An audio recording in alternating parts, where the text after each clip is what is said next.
at another tutorial about the Korg Pa5X. In this tutorial we are going to take a look at the new KAOSS feature on the Korg Pa5X, which is an effect processor that you can use to modify your styles in real time or add arpeggiators to your keyboard sets. This feature is available since OS 1.3. It adds the new KAOSS feature and some new things for the matrix and a lot of other things for editing. But this tutorial will mainly focus on the KAOSS pad. It's easy to use, it's easy to understand, and you can do a lot of fun things with it, and I'm going to show you a few of the tricks and tips that you can use for this. To activate the KAOSS pad, you need to activate the KAOSS tile on the screen. You will see it over here, and this is basically the screen that you have.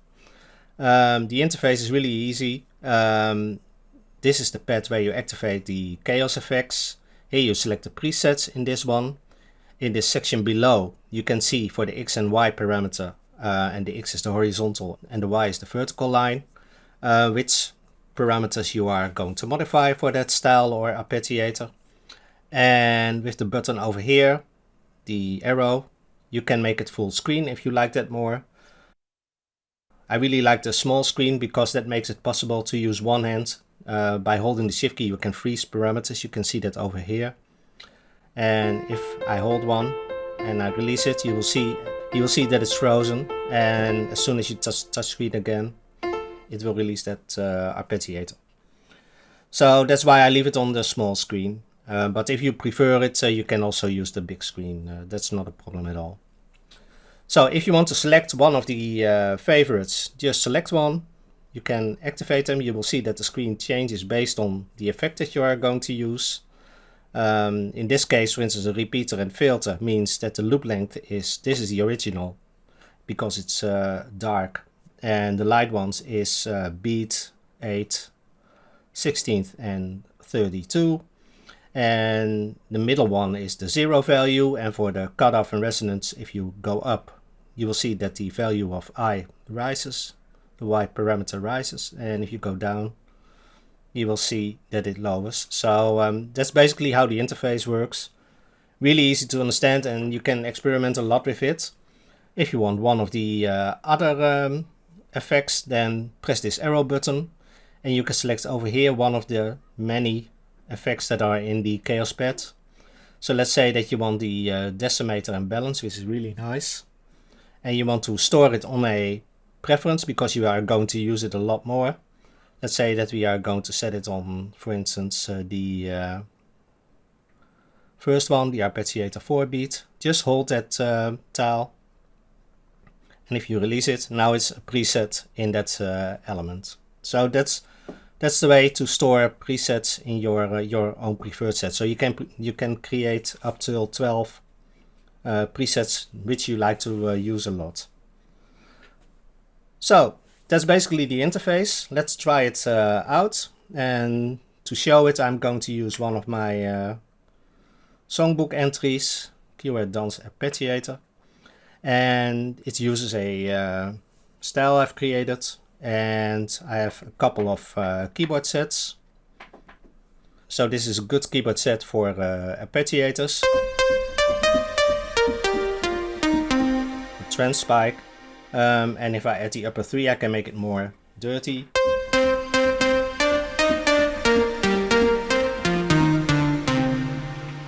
So, and the KAOSS Arpeggiator always activates send notes to the complete keyboard set.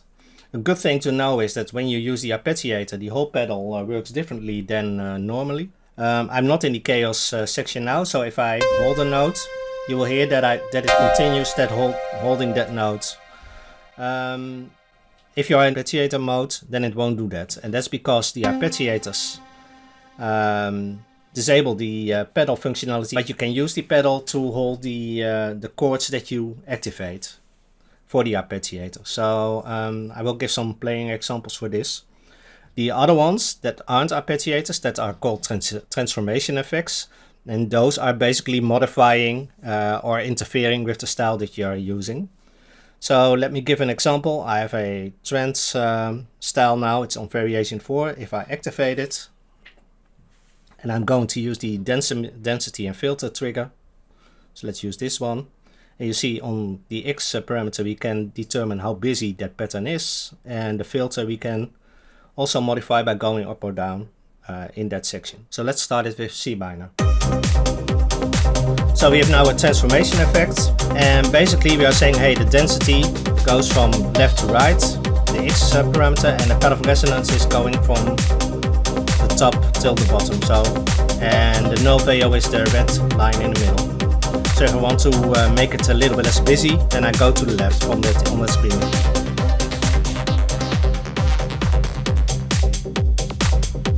So I never want it darker by adding some of lowering the cutoff. And I can hold the shift, release it's frozen, and release the shift key. And now I have that not so busy pattern, and I can use this for the build up.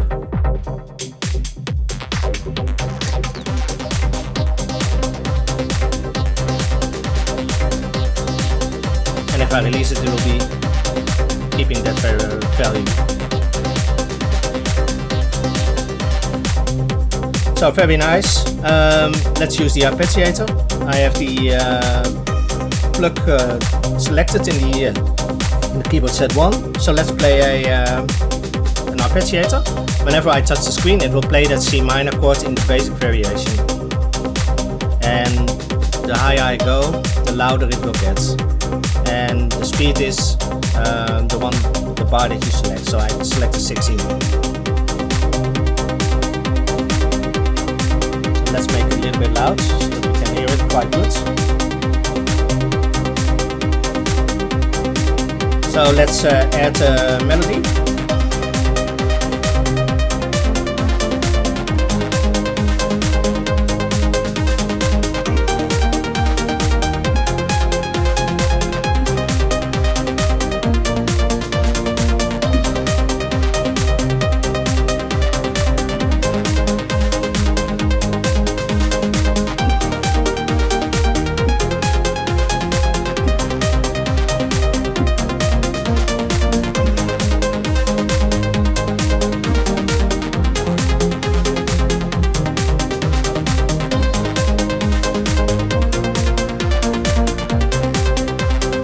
So now I've played this element, and because I hold the hold pedal, it remembers my last inversion which I played. So it doesn't revert back to the old C minor. So that's something that you have to practice. So let's go to a break, and let's go to variation 2. And we are going to touch the touchscreen to disable the Arpeggio. So now it's disabled. And we are going to select the trans echoes pad. And this one I can use to play some melodies. And you will also hear that the styles now has now a cutoff value that is lower. So it's much less busy than you heard it before. So let's disable that one. So it's really quiet now. So let's play some chords over it.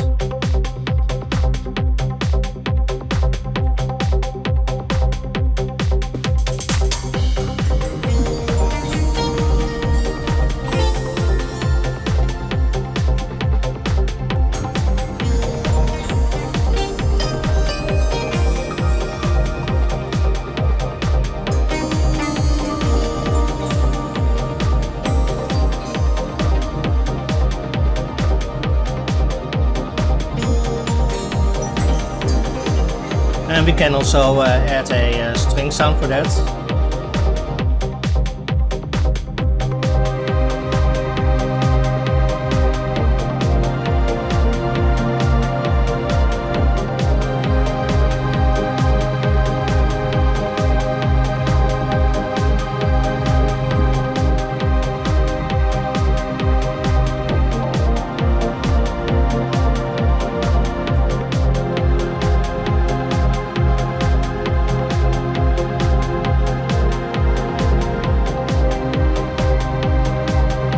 The fun part is if we add, set it on easy edit, we can also use the cutoff values. So we now lower the value of the string pad.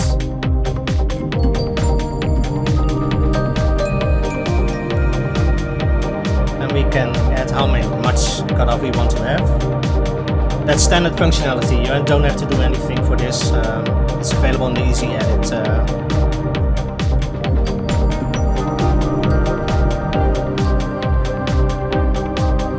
And if I raise the cutoff, I can add some really nice LFO effects to that. You'll hear that over here. Really nice.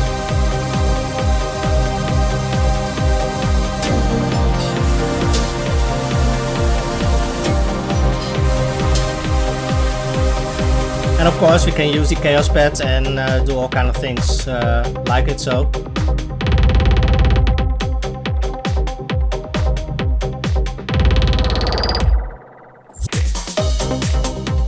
And we do everything again.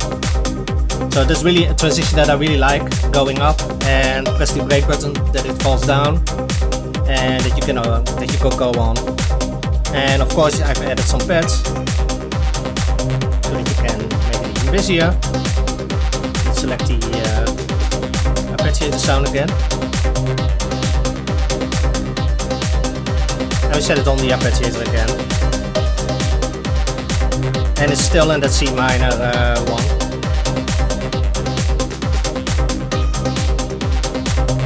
So let's add the Arpeggiator.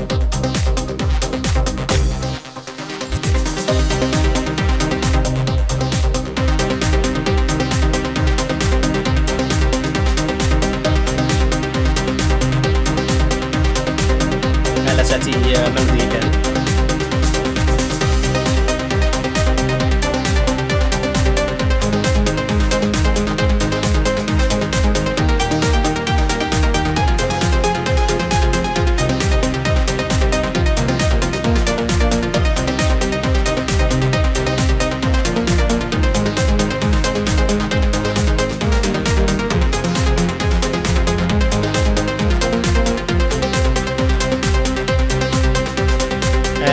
That's nice. And of course we can also use the cutoff over here in the resonance.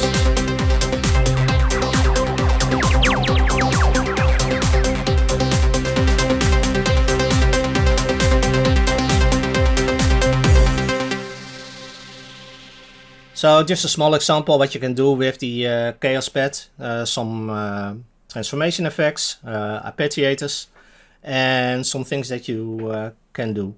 Another thing which is nice to know is that you can, for instance, use certain playing techniques to make the arpeggiator sounds really nice. And something that I really like is using a technique that is called voicing. It's used a lot in the old school trance. And the arpeggiator upcycle works perfectly for this with 3 notes. You can also use more notes, but you need to practice a lot more. And basically what you are doing then, let's say that we have the C minor, then that consists of 3 notes. C, E, B and the G. Now, so what we are doing is we play the 3rd inversion, we remove the note and we set it lower. So that's basically what we are doing. So if we now activate the Arpeggiator again, then you can play with the top note the melody, with this melody.